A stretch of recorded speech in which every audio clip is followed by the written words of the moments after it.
Is it a big Reds fan? Oh, yeah. Yes? I guess. Unfortunately. How are the Reds right now? 4 over 500. There you go. Okay, that's something. They're in it. Who is? Brewers. The Oh, dear heavens, really? You and Cody Feger are going to go crazy about the Brewers. I love it. Okay, no, do I need to make a statement? No. All right, let's fire away, guys. Mark, curious, when you put this team together, you say, I think we could be really good at A, B, and C. Now that you've had some time to work with them, are there areas where you think we could be really good at a certain area? Yeah, I think we have some space to find some great pace with this team, actually, for a lot of reasons. One, because we have some personnel that I think have motors. I think we have some guys with special motors. I think we have some depth that we can really rely on that's going to help us. I think we have a versatile group of bigs once they're all together that I think has a chance to be really special and attack the game in several different ways. So I like the possibility of pace. I thought this team had a terrific chance to grow into a great defensive team. We have a long way to go on that, but I think we can get there. I think we have a chance to have a really dynamic backcourt, guys that are really capable of making multiple moves to make plays in the backcourt. And I think this team has a chance to really pass the ball at an elite level. So I have high hopes for this group. I think we have a chance. Tempo closer to what your ideal offense is? I would like to get there. I think we can. I really do. I think that we can. We have a group that I think we have guys that are growing into that. Otega Owe, I think, is making real strides with his intentionality on being a cutter and pushing the ball in transition. I think Mo Diabate has got the skill to push the ball, to grab a defensive rebound and push the ball in transition. I think, of our returners, Trent Noah probably in the TBT scrimmage probably felt the most of all of our guys in the first quarter. Trent felt like the most veteran of all of our guys. The game just felt right to him to start that, which was really satisfying. Colin Chandler's going to be an elite level pace guy, so these guys coming back. And then we had possessions where Jalen Lowe ran by everybody on the court in transition to get to the rim, and he's got unbelievable jets. DA can run. We have a good group that has some pace potential. You said last week on the practice report that this team's a little bit behind as far as being game ready than last year's team at this stage in the summer. You were working more on 100% concepts, I guess. I was wondering if you could expound on that, basically what that means, and was that a conscious decision with this group or a change in strategy or what? Well, I'll start by giving a massive shout out to our guys for kind of jumping on some of the things that we've said are non-negotiables. This is going to happen every single time. So we have some guys led by Cam, has been the best guy. So the last 3 practices, including the TBT scrimmage, he was 100% on wedges and 100% on legal contests.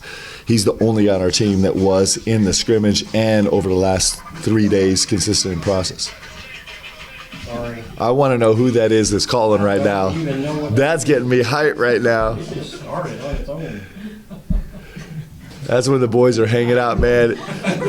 One of your guys does a press conference on right now. He turned that thing on. He's like, I'm about to call him. Let's go. Yeah, probably.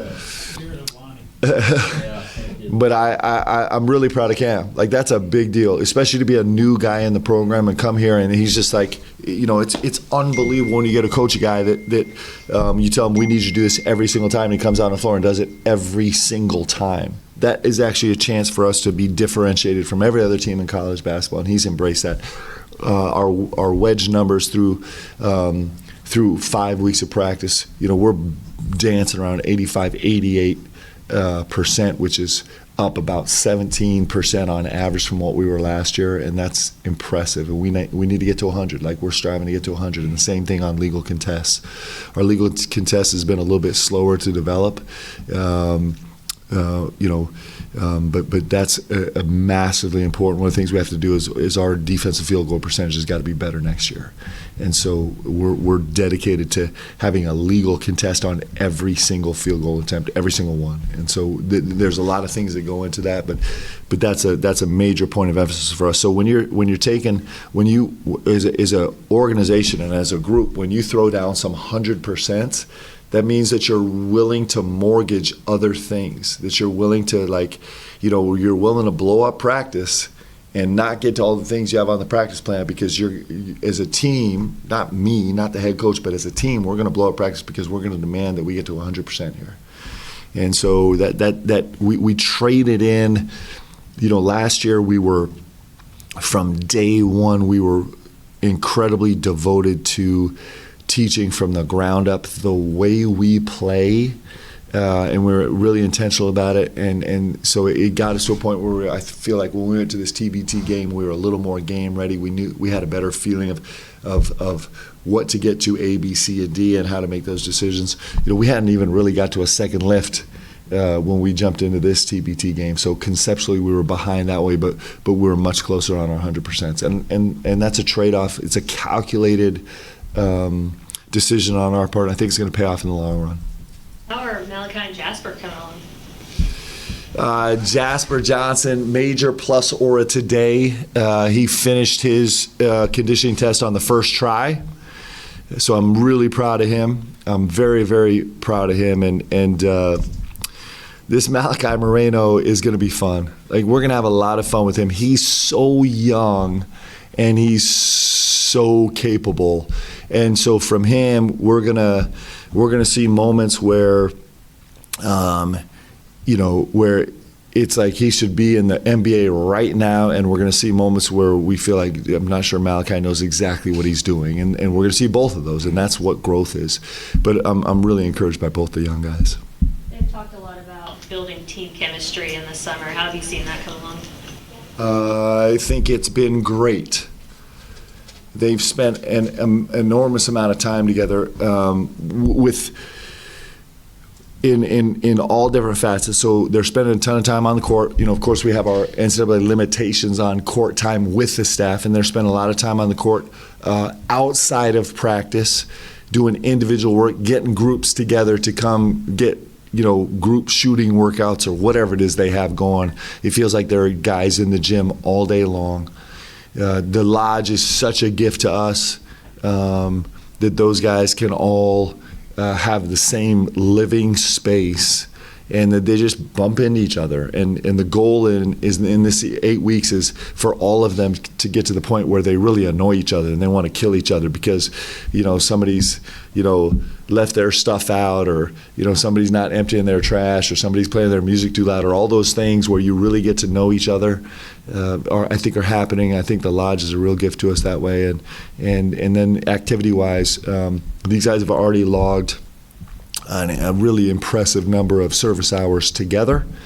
Our first 3 weekends were completely devoted to getting out and serving in the community, and then we've had an event every week where the guys have been super willing and dedicated and passionate to serve. And the fact that they're getting to do that together, I think there's a magical currency there where guys grow to know each other better when they're serving. So I'm proud of where the guys are right now. We still have a long way to go. We still got to put a lot of capital in the bank to prepare for the stresses in the rest of the season, but we're heading in the right direction.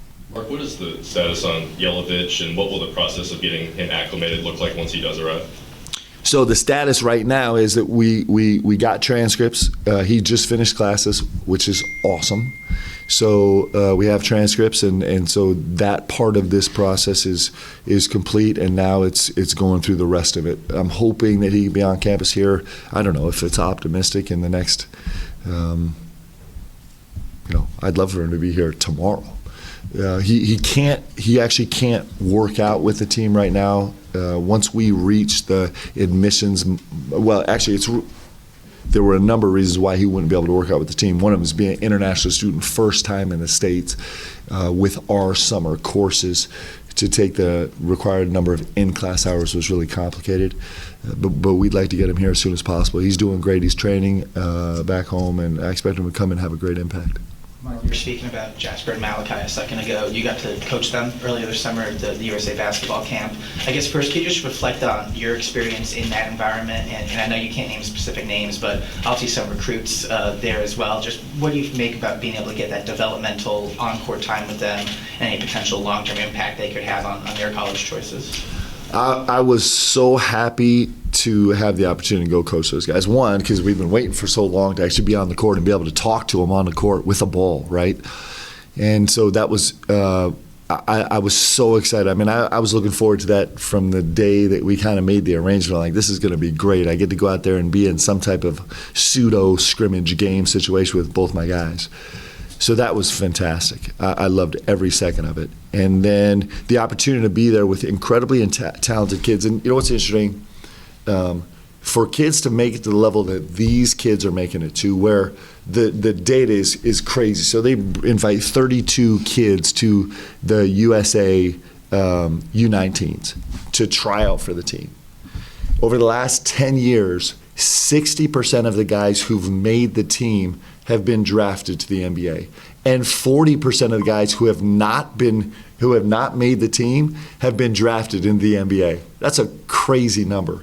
And when you get to deal with great players like that, they're usually, almost without exception, incredible human beings also, because to make the sacrifice and do the work and have the commitment to get to that level, you usually have to be built pretty special. And so what a joy as a coach to be able to go do that. And then the coaches that we got to work with there, was really fun. We're usually standing on opposite sides of the sideline, yelling at each other, and so to be there in a unified effort was really, really special. I loved everything about it. USA basketball is transcendent. Anybody that gets one moment to be a part of it is blessed, not just by the history, but by the current product, and so it was very special to me. I'll stop it. I mean, you haven't backed away from the expectation here at all, and you even said this team has a chance to do something really, really special. I'm looking back to '96, your team. How did Coach P address the expectation heading into that? Did he embrace it the same way that you have on this? No, he was different.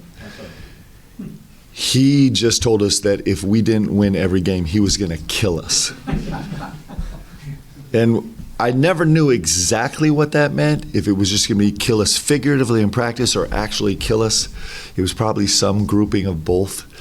But the expectation was exactly the same, and it's been the same. Listen, the expectation here has nothing to do with me setting it. It's what it is at Kentucky. It's one of the things that sets us apart from every other program in the country. I happen to love it. I love every bit of it. I'm grateful. I'm so grateful to be here, where the expectation is only one ending to the season is actually makes it a satisfying season. I'm grateful to be in this environment. It comes with everything that you guys all know that it comes with, but that's where I want to be, and I'm grateful for it. That's where our guys want to be, and they feel it. And it comes with all the complications you can imagine, but as an athlete, those are the complications you want to sign up for. Mark, this is shaping up to be one of your most talented teams, but talent doesn't always translate over to coachability. How coachable are these guys? I think this group has a chance to be beautifully coachable. I think they have a chance. Today in practice, we had two individual groups today in practice, and our first group was struggled, and so it derailed the whole practice because we are committed. One of our key ideas this year, one of our 100% is living to a standard every single possession, and so we are going to blow up practice more often than we did last year. We'll get stuck because we're not going to move on until we actually do till we live up to the standard we have. And two things happened that were good. One, our guys didn't quit. The gym was full of frustration. It was not a happy place this morning for the first group. But the guys didn't quit. They kept trying to work through it until they got there, kept trying to listen and understand and kind of grasp onto what we were trying to accomplish. The second nice thing that happened, referring to the coachability, was the second group witnessed the last 15 minutes of misery of the first group, and so they came onto the court with a whole different, renewed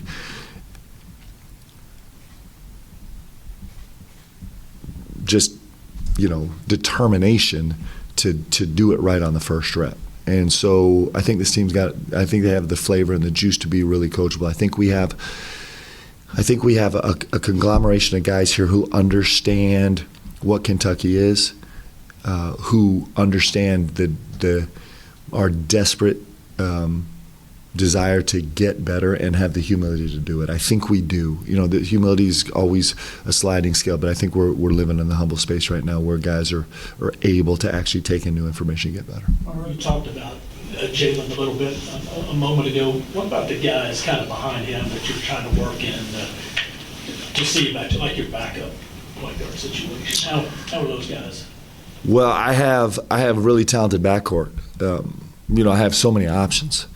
Otega's played some minutes at the one. Colin Chandler's played a lot of minutes at the one. Jasper Johnson's completely capable of playing at the one. I think DA is very comfortable playing the one. So we're in a little bit of a different scenario than we felt like we were in most of the season last year. We have so many capable options. I also think at the 2 and the 3, we're built a little bit different where we probably are going to have more get where you want to go ball handling on the floor besides just our point guard. I think our 2 guard for the most part in the game and a lot of times our 3 is going to be really aggressive off the bounce, also be able to make plays off the bounce. So I think we'll live in that space a lot this year. You mentioned TBT a couple of times. How beneficial has that been to kind of gauge your current team? I don't know. I'm so grateful for the opportunity that we had to have practice and the opportunity we had to have a scrimmage against TBT because it just puts you in an environment where I don't know if any of the data is real, but it just gives you the vibe of, it gives you some direction for these 8 weeks. I wish we could play a game every week. You guys know I'm pushing these 40 games, this 40-game season in NCAA. We got to 32, so I was shooting for 9 more games. They gave us 1, okay?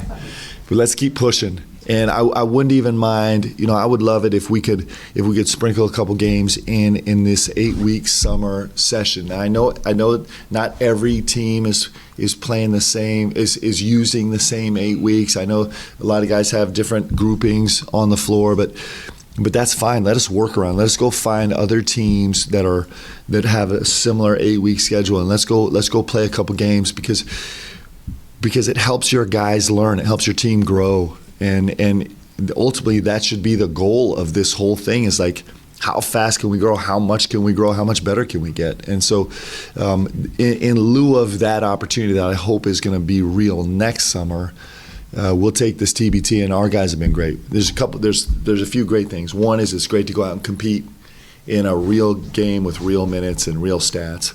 2, it's great to compete against our guys. I think we got to see, what was it, Saturday night? Sunday. I think it was fun to see the relationship that's been built over a very short time between these former players and our current players, and that is important. That's part of what makes Kentucky so special.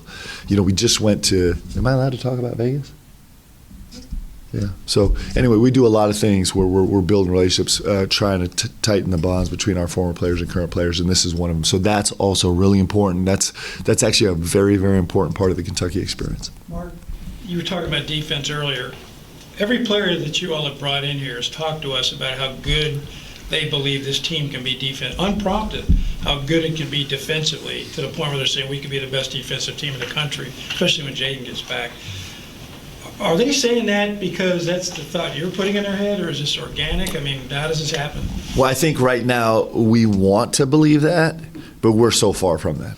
I mean, I thought after the first quarter of the TBT game I was going to crash out. I mean, it was brutal, right? We didn't guard anybody. I think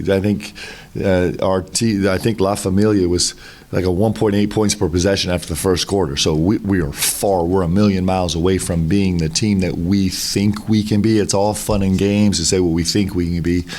But I do think that the potential's there. We just have a long way to go to get there. Have you ever had a team show up for camp and the defense was ahead of the offense? Yes. In fact, that was probably the way I spent my whole, in terms of me being a head coach, maybe not, because I'm twisted and warped and I love the offensive side of the floor, but probably my entire lifetime as a player, the standard was that the defense was going to be way ahead of the offense because that's where we spent our time usually, and it usually came easier. So this is, that's an adjustment we're trying to make. But I do think that I do, last year, if you remember, we finally found our footing defensively after the game at Ole Miss, and we made incredible strides in the last 6 weeks, 8 weeks of the season. We're hoping to not wait to quite that deep into the season before we improve. What have you seen from Braden these past 5 weeks, and what do you have a sense yet for maybe realistic expectations for him this coming season? I don't like to talk about realistic expectations. You know that. Braden Hawthorne is I called him, in fact, you guys know I'm losing my mind. I called him Braden Hayward in film the other day. The guys were killing me, but Braden Hawthorne is he is a unique player. I can't wait till you guys get to watch him and see him on the court. I was with Tayshaun Prince for quite a while, maybe a week ago, and he just build body, skill set. There's a whole bunch of Tayshaun Prince in this kid, and I know those are big words. Tayshaun Prince, one of the best players to ever play here, and had an incredible NBA career, also a championship NBA career. But there's something about, you rarely talk about a guy's ankle mobility, but that was the first thing that my performance team said, was they were like, his ankle mobility is insane, and when you see him cut and move, that's the way it feels. Like he's kind of all arms and legs, but he can change direction. He get downhill, and he's got impressive length. He's going to be really fun. Mark, I wanted to ask about Yelovich and what reasonable expectations would have been for him, but since you mentioned expectations and a word you like, given that he's not going to be able to go through summer workouts, what do you think he can bring to next season? Well, he's a vet. I mean, he's been playing against grown men, so he should bring a lot. And he's also, I think he's a really good young man who's been dreaming about this opportunity for a long time. I expect him to come in here and have an immediate impact. Mark, when you think back to last year's team, obviously Jackson was the only guy you had coached at a previous stop. So many guys who had never played with each other before. Just from a coaching perspective, what did that kind of enlighten you about that you can maybe transfer over to this year's team or just going forward? You mean the ability to have Jackson here? No, just from your standpoint of coaching so many guys who came from different locations and getting them to all mesh and be one cohesive unit. Yeah, that's the beauty of coaching today. It's one of the great challenges of coaching today. It's one of the great opportunities, actually. And so, I mean, the lessons, there's no substitute for time. There's just no substitute for time. I've started a new program for me where I'm driving Megan Summers insane right now because of the individual time that I'm scheduling with our guys, where I get to meet with them one-on-one just about life every single week. And you think about it, if you just slot in a half an hour for each guy on the team, that's a lot of time during the day, especially with our travel. And so there's no substitute for time. There's no substitute for time with our guys being together. There's no substitute for time with me being with the guys individually and on the floor. And there's no substitute for time with our assistants and staff being together. And so that's probably the number one thing is being really intentional in scheduling out all of our time so that we're utilizing the most to know each other best and understand each other. We also slow down the teaching. So today, like we one of the reasons we blew up practice was because we slow down to have several guys. As a coach, you jump on the floor and you give definitions, everything. And then today it was like, all right, I gave the definition. Now you teach the team what this is, and after they teach the team, then we can add or subtract, and then you teach the team the same principle. And so I think being as clear as we can, which I would probably grade us at about a C so far in the first 5 weeks about our efficiency with our clarity, but hopefully in the last 3 weeks we'll be better. So time. There's no substitute for it. We just need more of it. Mark, how much do you show kind of your film from last year? And I don't want you to give away your secret sauce for coaching, but last summer, during summer workouts, you couldn't show your guys any Kentucky film. You were just maybe showing them some of your offensive BYU. Now that you've had a year here, how much do you show that and show, hey, this is what our offense needs to look like to be at its best? And like, at what points of last year do you show them? Yeah, so as we go through each concept, so as we go through our transition offensive tree, for example, or if we go through our secondary offense in transition, like a wide option or a trail option or a pass back option, as we do those breakdowns, we'll send our guys a PowerPoint that they can look at, and then we'll send them a clips and everything we do is progressions, like everything is first option, second option, third option, where they can actually see it from last year. And I love it. I love that they get to see our team competing on our court. I love that they get to see our team in our league. I love that they get to see our guys, the 4 returning guys, doing it and see them doing it. So I think the more homegrown that we can make this, the better. And would you feel this summer that like the guys have maybe latched onto it a little easier than maybe you guys did last summer, since you do have that on tape? In all honesty, maybe, but I've taught this summer a little bit different. I'm still a little twisted up about how we've done the first 5 weeks. I'm making an educated bet on the fact that the way we've done this is going to pay off. So it's a little bit of both, actually. Along those lines, you've been out recruiting and you've had that year, to show what this program can do, what you can do, what guys in the NBA. What are you hearing from recruits? Is there anything different that you're hearing from them this year than last year? Yeah, I mean, last year, yes. The answer is yes. Last year, the question was, when we first got here, was who am I going to play with? So that was the overwhelming question. And then the second question, just the underwriting kind of theme was like, what's it going to be? I mean, you're coming in here with nothing to show after a Hall of Famer left, right? And so that was, some people were brave enough to address that head on, and some people it was an underlying kind of vibe that you just knew that you had to hit hard. I think that's so different now. I think that the feel here is that we're squarely in the process of accomplishing special things here. I think that's generally the vibe, and I think that people have faith in Kentucky basketball. That's the way it should be, and it's always been. Mark, now I'm kind of worried. Why are you so bad defensively? Poor coaching so far, actually. Poor coaching so far. And it's there's so much to do, right? There's so many things to do. I do think, it's interesting, and this is the bet we're making.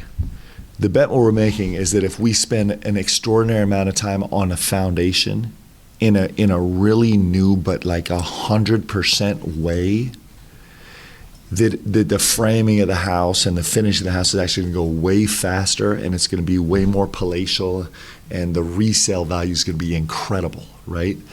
If we really, really dig in hard on this foundation.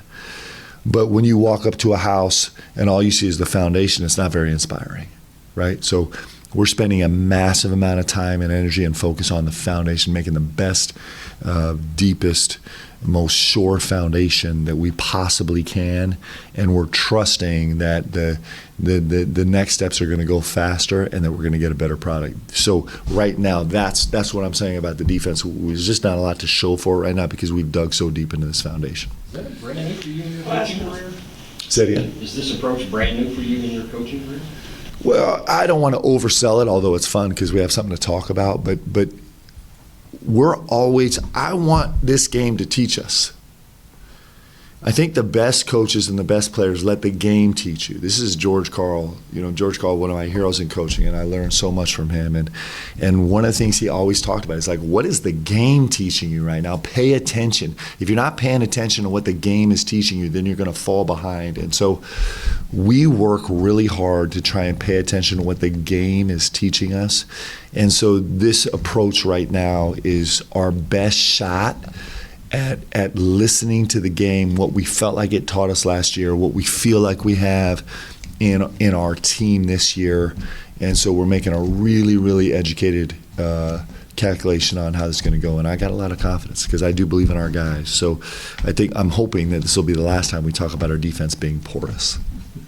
Thanks, guys. Good to see y'all.